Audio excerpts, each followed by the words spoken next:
Demeurez en mon amour, comme je demeure en vous. Ainsi tous reconnaîtront que vous êtes mes amis. Demeurez en mon amour, comme je demeure en vous. Ainsi tous reconnaîtront que vous êtes mes amis. Bonjour et bienvenue à cette réflexion, à cette capsule de l'Évangile en ce samedi le 11 janvier 2025.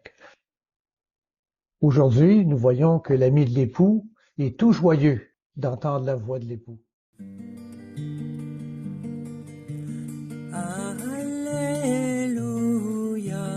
Alléluia, Alléluia, Alléluia. Alléluia, Alléluia. Le peuple qui habitait dans les ténèbres a vu une grande lumière. Sur ceux qui habitaient le pays et l'ombre de la mort, une lumière s'est levée. Alléluia.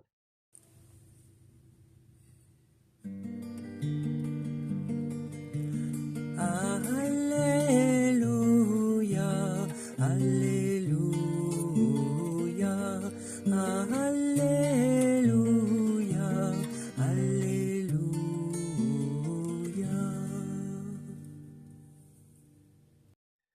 Évangile de Jésus-Christ selon saint Jean. Gloire à toi, Seigneur Jésus. Seigneur, purifie mon esprit, purifie mes lèvres et purifie notre cœur à chacun et chacune d'entre nous. En ce temps-là, Jésus se rendit en Judée, ainsi que ses disciples. Il y séjourna avec eux et il baptisait. Jean, quant à lui, baptisait à Aïnon, près de Salim, où l'eau était abondante. On venait là pour se faire baptiser. En effet, Jean n'avait pas encore été mis en prison. Or, il y eut une discussion entre les disciples de Jean et un juif au sujet des bains de purification. Ils allèrent trouver Jean et lui dirent, « Rabbi, celui qui était avec toi de l'autre côté du Jourdain, celui à qui tu as rendu hommage, le voilà qui baptise, et tous vont à lui. » Jean répondit, « Un homme ne peut rien s'attribuer, sinon ce qui lui est donné du ciel. Vous-même pouvez témoigner que j'ai dit, « Moi, je ne suis pas le Christ, mais j'ai été envoyé devant lui. » Celui à qui l'épouse appartient, c'est l'époux. Quand un ami de l'époux, il se tient là, il entend la voix de l'époux et il en est tout joyeux. Telle est ma joie, elle est parfaite. Lui, il faut qu'il grandisse et moi que je diminue. Acclamons la parole de Dieu. Louange à toi, Seigneur Jésus. Dans l'évangile de Jean, Jean le Baptiste nous offre une leçon précieuse en humilité et sur l'acceptation de notre place dans le plan divin. Ses disciples, inquiets de la montée de la popularité de Jésus, illustrent notre tendance à voir le succès des autres comme une menace. Pourtant, Jean réagit avec une profonde joie. Il se considère comme l'ami de l'époux, heureux d'avoir préparé le chemin pour le Messie.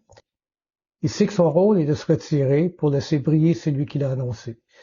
Cette attitude de service désintéressé nous interpelle dans un monde où l'égoïsme et la compétition prédominent. Dans notre contexte ecclésial, marqué des changements et des défis, c'est essentiel d'apprendre à céder notre place avec grâce.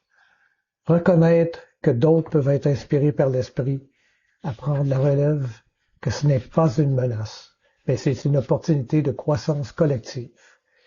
Cultivons cette humilité qui nous permet de servir sans chercher la reconnaissance. Et cette semaine, posons-nous une question. Comment pouvons-nous, à l'exemple de Jean-Baptiste, accueillir le succès des autres et céder notre place avec joie, tout en continuant à servir notre communauté avec confiance et espérance? Je vous souhaite une bonne semaine. À samedi prochain. Merci. Dieu a semé la parole comme on sème le grain pour que les blés du royaume lèvent jusqu'à la fin. Dieu a semé la parole comme on sème le grain, pour que les blés du royaume lèvent jusqu'à la fin.